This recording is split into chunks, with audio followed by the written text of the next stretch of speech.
Stop. Stop here right now.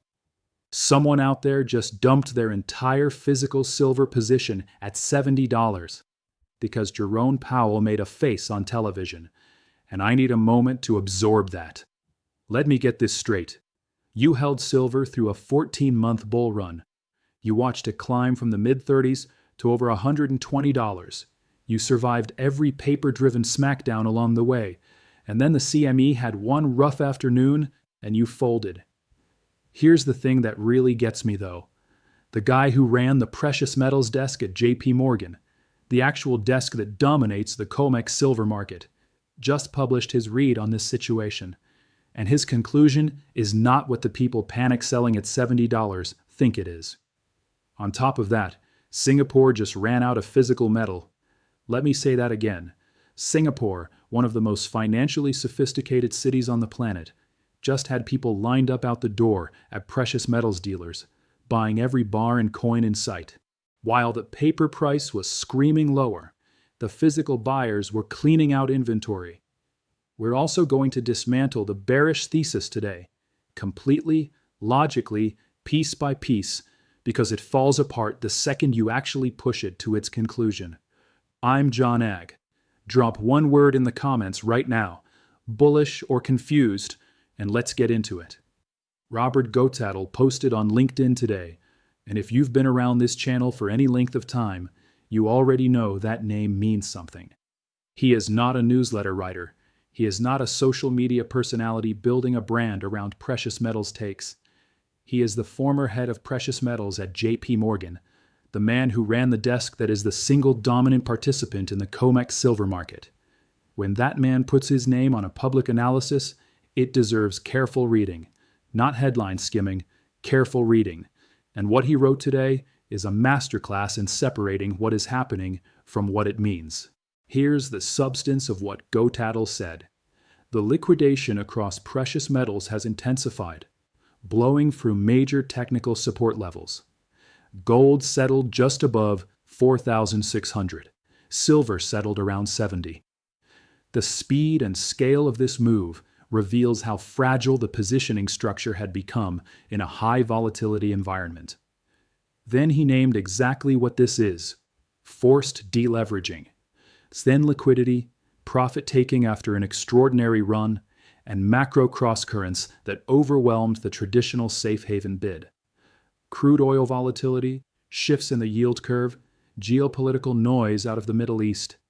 None of that has anything to do with whether silver is scarce. All of it has everything to do with why leveraged paper positions are getting liquidated right now. But here's the sentence that the mainstream financial press is not leading with, and it is the most important sentence in that entire post.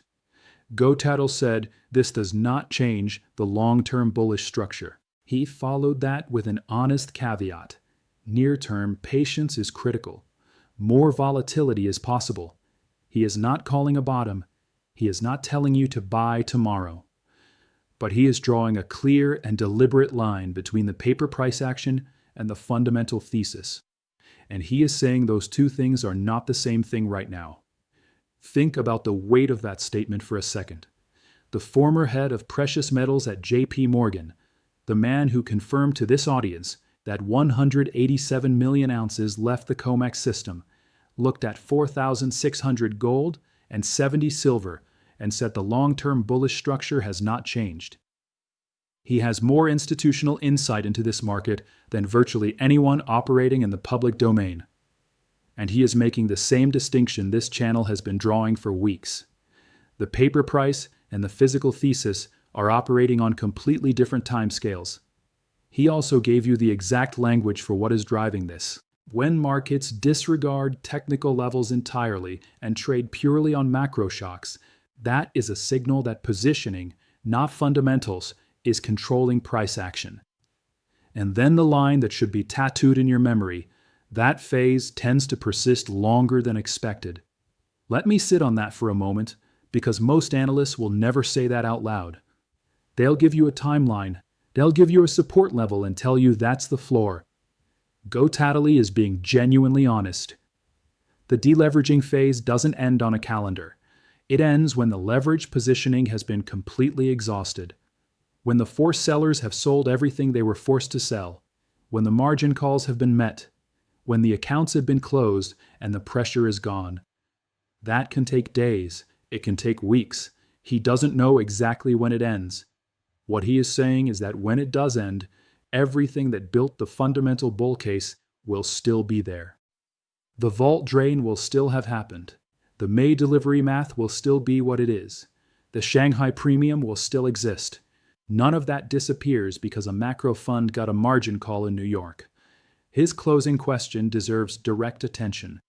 Are we approaching forced capitulation, or is there still more deleveraging to run before a true base forms?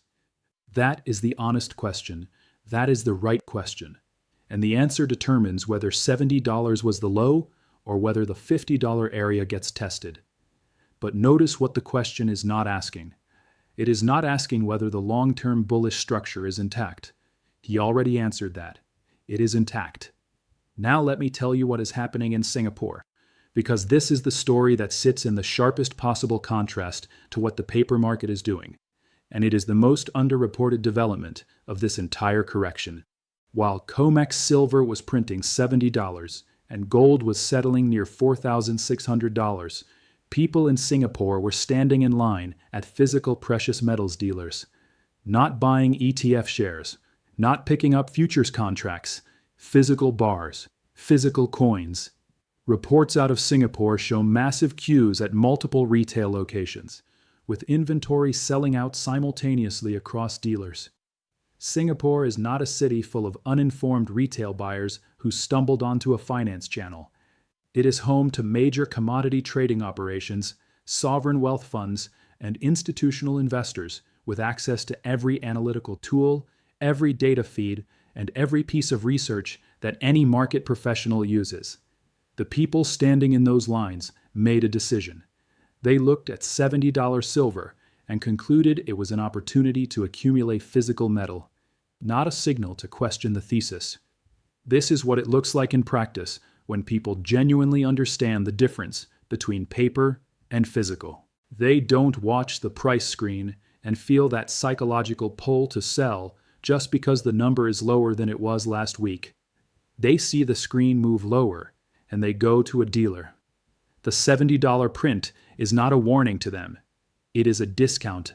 It is a buying opportunity created entirely by forced paper deleveraging that has nothing to do with whether the metal physically exists, and nothing to do with whether industrial or monetary demand for that metal has changed. This is a pattern this channel has covered before in the context of Shanghai. When buyers who genuinely understand hard assets see a paper-driven correction in precious metals, they treat it as a purchase opportunity. That is why SHFE inventory sits at 11 million ounces. That is why the Shanghai premium has persisted. That is why Goetatle has been documenting the outflow of physical metal from COMEX to London and then into Asia. The direction of physical metal flow is from west to east, not by accident, but because the East treats paper price corrections as purchase opportunities, and the West trains its retail investors to treat lower prices as evidence that something is wrong with the thesis.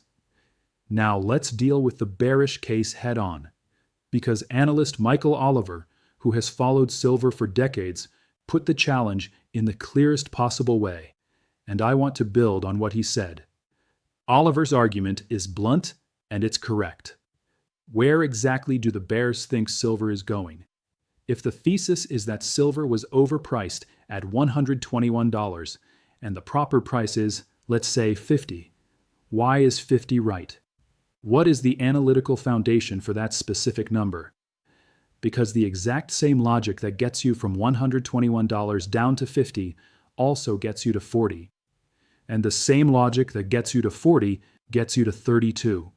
Where does the bearish argument actually stop? Here is the answer the bears cannot provide. There is no coherent lower price target for silver that doesn't simultaneously require you to dismiss every piece of verifiable physical market data this channel has documented. If silver is heading to $50, someone needs to explain what happened to the 187 million ounces that left COMEX. Did they come back? If silver is going to $30, someone needs to explain what happened to the 41 million ounces of physical delivery in March. Did those deliveries somehow unhappen? If silver is headed to $25, what is the lease rate doing down there? Is it at zero? Because that scarcity signal has been above zero for over a year. And if it resolved, the bears need to explain the mechanism through which it resolved.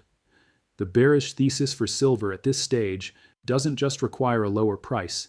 It requires the physical market to be fundamentally different from what the verifiable, publicly available data shows it to be. It requires the COMEX vault to be rebuilt through some mechanism that is completely invisible in the daily reports. It requires the Shanghai premium to disappear through some resolution of Chinese industrial demand, or some restoration of the arbitrage channels that China's January 1st export controls closed. It requires the lease rate to return to zero and stay there, meaning the availability crisis that has been documented on this channel since 2025 has completely resolved itself. None of those things are happening. The bearish thesis requires all of them to happen simultaneously. That is not a market thesis. That is a wish list. Oliver goes further and makes an important point about the gold to silver ratio. During this correction, the ratio expanded from its January low near 42-1 back toward the current 64-1 range. But it has not broken through the prior structural levels that would indicate a genuine trend reversal in silver's relative pricing against gold. A ratio expanding during a macro deleveraging event is entirely normal behavior. A ratio taking out structural lows would indicate that the fundamental relationship between the two metals has changed. It hasn't. What Oliver is identifying is the critical difference between a correction within a trend and a full trend reversal. And here's the thing about corrections. They feel like reversals while they're happening. That is the mechanism. That is how they shake out the maximum number of participants before the recovery begins. The people who sold February's washout thought it was a reversal. It was a correction. The rally from $70 back toward $90 proved it. The same characterization will apply to the current move, either as a correction within the intact bull trend or as the beginning of a genuine reversal. The data tells you which one it is. A real trend reversal in silver would look like this. Vault inventory would be rebuilding to levels where delivery demand can be absorbed comfortably. That is not happening. Monthly delivery demand would be reaching historic highs and then declining as buyers became satisfied with their accumulation. That is not happening. March delivered 41 million ounces, and May open interest shows no sign of buyer withdrawal. The Shanghai premium would be disappearing as Eastern demand moderated. That is not happening. The lease rate would be returning to zero as the availability crisis resolved. That is not happening. Institutional investors who were accumulating physical during the bull run would be distributing that metal back into the market. What is actually happening is JP Morgan is taking delivery notices, not issuing them. Every single indicator that would signal a trend reversal is pointing in the exact opposite direction from what a reversal requires. What the indicators are actually pointing toward is a correction inside an intact bull market, driven specifically by forced deleveraging of leveraged paper positions, which is precisely what Goetatle described in his LinkedIn post. And Goetatle spent his entire career running the desk that would know the difference between those two scenarios better than any outside analyst ever could. Let me give you the full picture on why the bearish logic collapses when you push it to its conclusion. The most surface-credible version of the bear case sounds like this. The January move to $121 was primarily speculative in nature. The speculative premium is being removed. Fair value for silver, given current industrial fundamentals and the monetary environment, is somewhere in the $50 to $70 range. The current sell-off is fair value reasserting itself. That argument has a plausible sound to it. but push it and watch what happens. If $50 to $70 is fair value right now, what caused the 14-month journey from $34 to $121? The bears would say speculation, ETF flows, leverage, and momentum. Fine. But what was silver trading at before that speculative buildup began? It was $30 to $35 through most of 2024. So the bears are effectively arguing that the correct price for silver, given 7 years of structural deficit, Chinese export controls, LBMA vault ratios below 3-to-1 against gold, COMEX registered inventory at historic lows, and lease rates above zero for more than a year, is only modestly above where silver traded before any of those factors fully manifested. That argument requires believing that none of the physical market developments of the last 7 months have any fundamental value implication whatsoever. It requires believing the 187 million ounces that left COMEX will simply return, that the lease rate above zero is meaningless noise, that the Shanghai premium will normalize through some invisible mechanism, that the 41 million ounces of March physical delivery was a one-time anomaly that won't repeat in May. The logical endpoint of the full bearish argument, if you trace it all the way to its conclusion, is that physical silver supply will replenish itself organically, physical demand will moderate on its own, and the market will drift back to the $35 range where it sat through most of 2024. That conclusion requires a specific mechanism. What is it? Where does the silver come from to rebuild the COMEX vault? What causes Chinese industrial demand, driven by solar panel manufacturing and EV production, to drop so sharply that the SGE reverses its drain? What causes the LBMA vault ratio to recover from the low 3-to-1 back toward the geological production ratio of 8-to-1? The bears can't answer those questions, because the physical market doesn't have answers that support the bearish conclusion. Michael Oliver's point is exactly right. The bearish thesis stops being internally consistent somewhere around $50 to $60 and becomes completely incoherent below that. Physical scarcity increases value. The bearish thesis requires you to believe it doesn't. That isn't a market view. That's magical thinking. The gold to silver ratio at 64-to-1 actually reinforces this.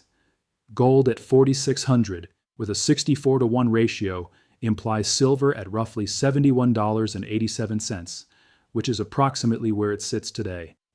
So the bear argument, if it's simply claiming silver should track gold at the current ratio, already has a round-trip problem.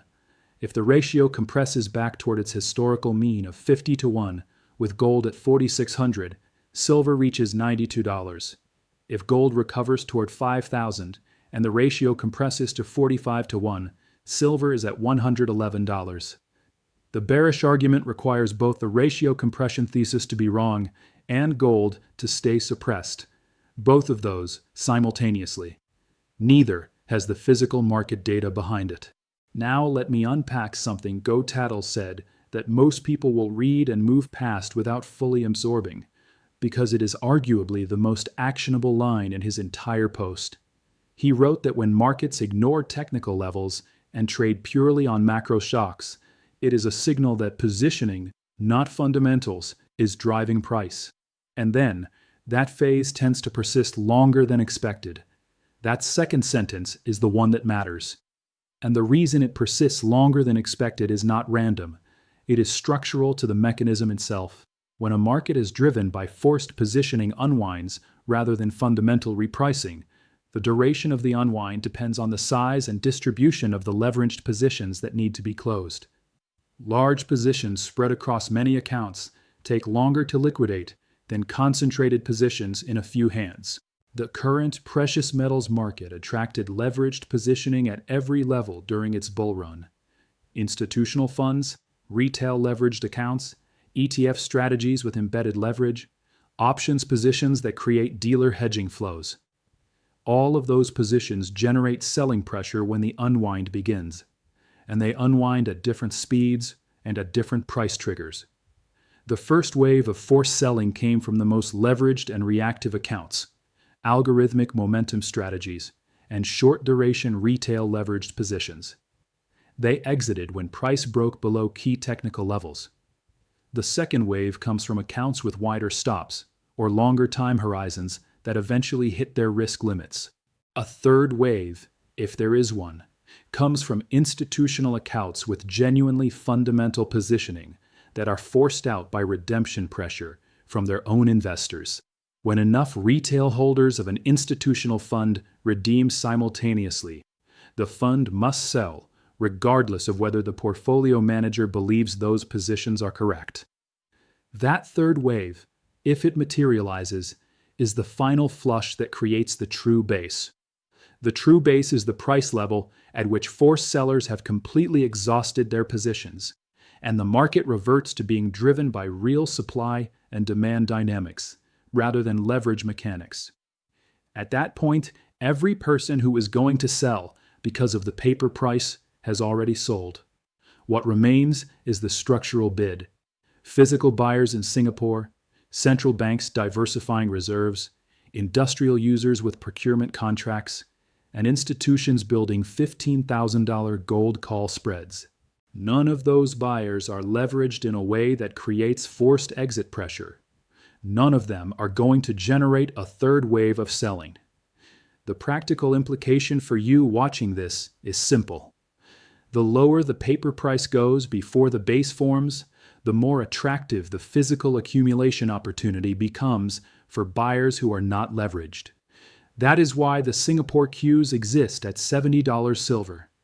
The unleveraged physical buyer looks at $70 silver, looks at what the physical market data says silver should be worth, and sees a gap that is an invitation, not a warning.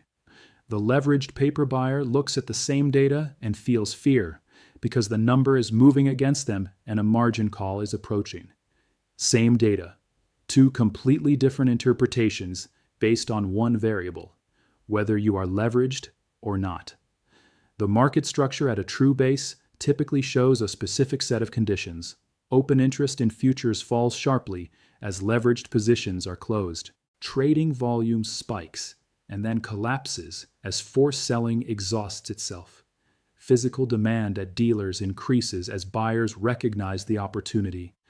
Lease rates stay elevated or briefly spike as physical shorts struggle to source metal, and then the paper price stabilizes and begins moving sideways. Some of these conditions have already begun appearing. Open interest has been declining. Volume has spiked. Singapore dealers are reporting surging physical demand. The lease rate remains above zero.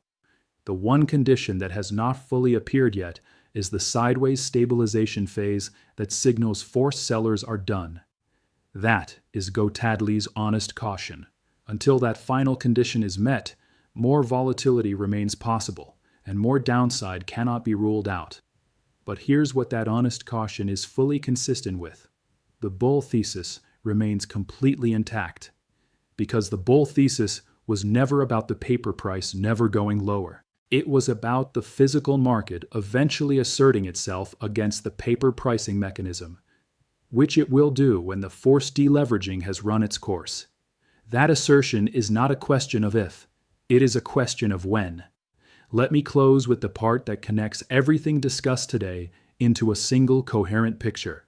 The people in Singapore buying physical silver at $70 are making a specific and rational bet. They are betting that the gap between the paper price and the physical value will close upward, not downward. And they are betting on the side of the market that has demonstrably been correct at every prior inflection point in this cycle. When February's paper price hit $71, the physical buyers who held were right. The paper price recovered toward $90. When the paper price got pushed from $90 down toward $85 and then toward $80, the physical drain from COMEX continued. Physical buyers were right that the price didn't reflect the underlying supply dynamics. The Singapore buyers today are making the same bet in more extreme form. $70 silver with 41 million ounces of March physical delivery already on the books and may open interest, potentially exceeding the registered vault capacity. The retail buyer standing in that Singapore queue doesn't necessarily have the COMEX depository report pulled up on their phone. But they have something that compensates for that. They live in a culture where hard assets are understood as genuine stores of value, and paper prices are understood as temporary signals, not the final word on what something is worth. They're not conditioned the way Western retail investors are to treat the screen price as reality and the physical market as a secondary consideration.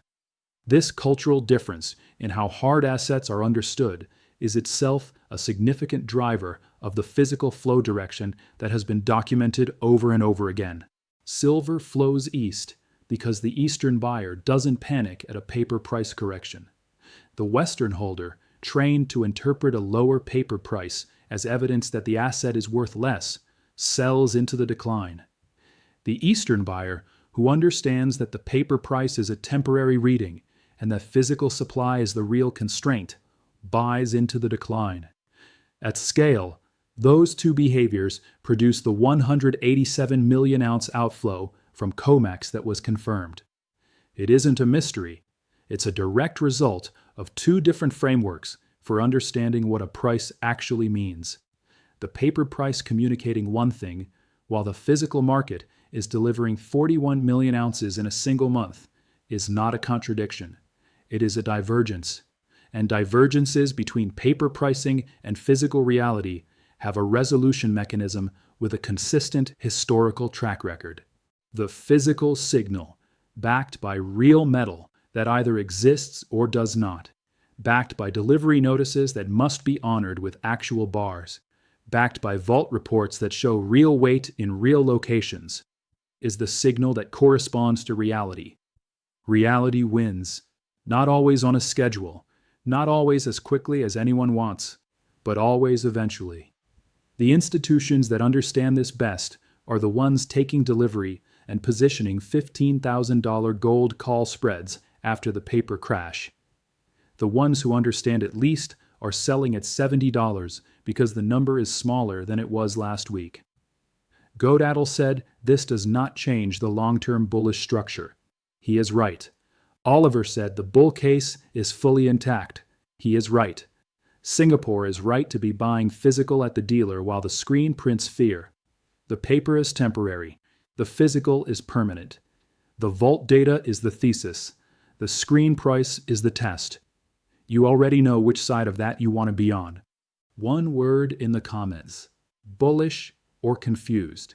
If this video helped you hold the line on the thesis while everything around it was designed to break it, send it to someone who needs to hear the Goetatle quote and the Singapore story today. I'm John Agg. I'll see you in the next one.